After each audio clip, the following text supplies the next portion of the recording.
Hello, beautiful, spacious women. I'm here again for another live in this community. This time I'm at my mother's house. I've been house hopping between all my family on this visit, just connecting with all my beautiful family, my mom, my dad, my sisters, my niece. I've had my niece, my sister's 8-year-old daughter, hanging out with us our whole trip, which has been so special to have her connecting kind of like a sibling with my kids. Yeah, so it's pretty special, but kind of also a bit of a juggle to work out how to do all the stuff I do while traveling, which I need to do more of. I've actually just booked tickets to go to Europe for a month with my kids, so I totally want to be really good at working while traveling around the world, which Lisa's also doing because she's in LA at the moment. Anyway, what I want to talk to you about today is a bit of an extension on what I talked about yesterday. So in the video I shared yesterday, I talked about those parts of you that you've made wrong and you've pushed down and you feel shame around. And that's one aspect of what we call your shadows, which is the parts of you that you've disowned. And we're talking about reclaiming them, because when you reclaim your shadows, you reclaim your power. You reclaim more of your wholeness, which gives you more access to being more of the spacious, powerful, connected, soulful woman and mother and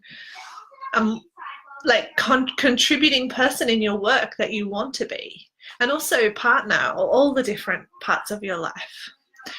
And another aspect of your shadow is what we call your light shadows, and that's not the things that you feel shame around, but the things that you have decided are not you, and you only see them in other people. You only see them in people around you. So for example, if you look at someone else and go, oh, she's just so got it together, or she doesn't ever seem to lose her shit, or she's so patient, she's so playful, that person is so compassionate, that person just doesn't seem to be judgmental, all those things.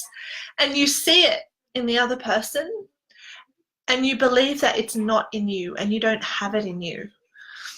That's another form of a shadow that is asking to be reclaimed in you.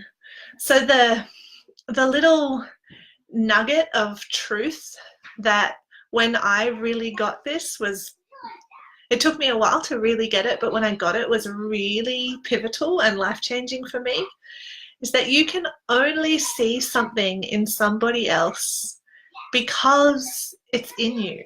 It doesn't mean that it's fully expressed in you, and it isn't because you believe it isn't. But it means that there's a spark of that thing within you, and it's being reflected at you. Like you wouldn't be able to see it in that other person if it wasn't in you calling to be expressed.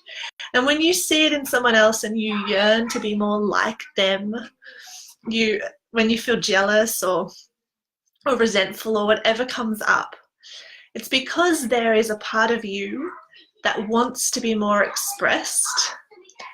And the first step in expressing it is actually acknowledging that, simply acknowledging that, if I can see this in someone else, then there's a part of it in me. And the little practice that I invite you to do that is so powerful is every time you catch yourself either complimenting someone else, which we do a lot easier than we compliment ourselves, or every time you catch yourself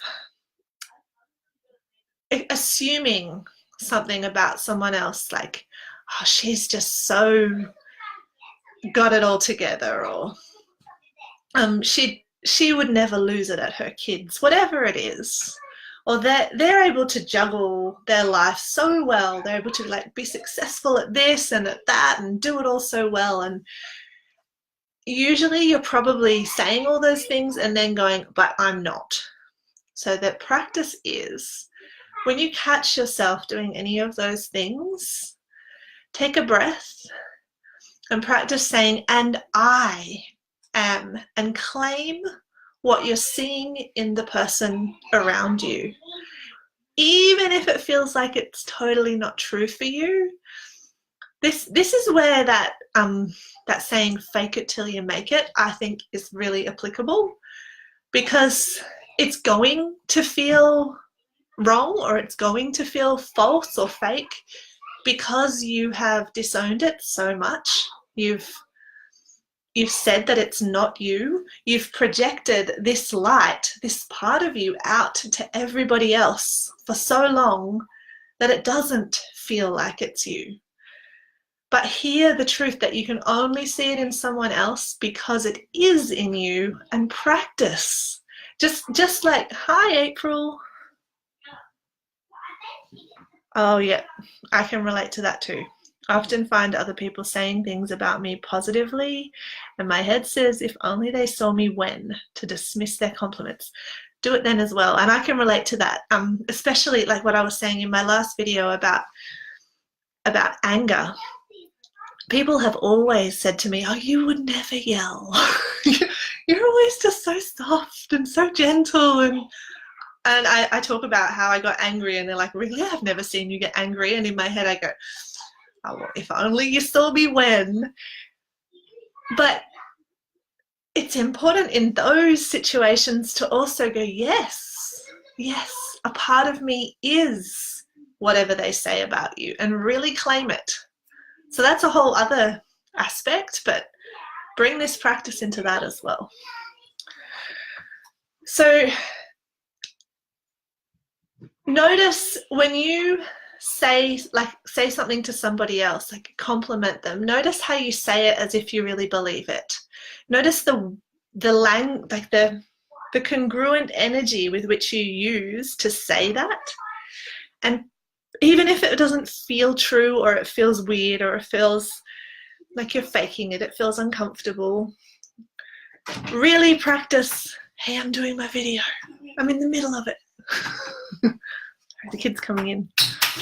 Really practice saying it about yourself with that same energy. Give it a go, and continue to give it a go. The more you do it, the more you claim back your power and claim back your light. I'm glad. I totally practice this for that as well, April. And also think about some things that you see in other people but you don't believe are in you.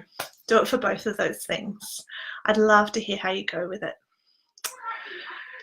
Everybody, I want to see you step into more of your power, because we are so much more powerful than we give ourselves credit for, and we're our own harshest critics. And the more we can really see and know and feel and step into and claim and express, and not through pushing it down, but through really alchemizing it, really shift all the shame, the more powerful we become in so many ways, the more it serves everybody around us. It's like our children, our work, our partners, our extended families, our communities. They need us to fully be our whole selves. And this is a part of that. All right, lots of love to you and everyone around you. Mwah! Goodbye.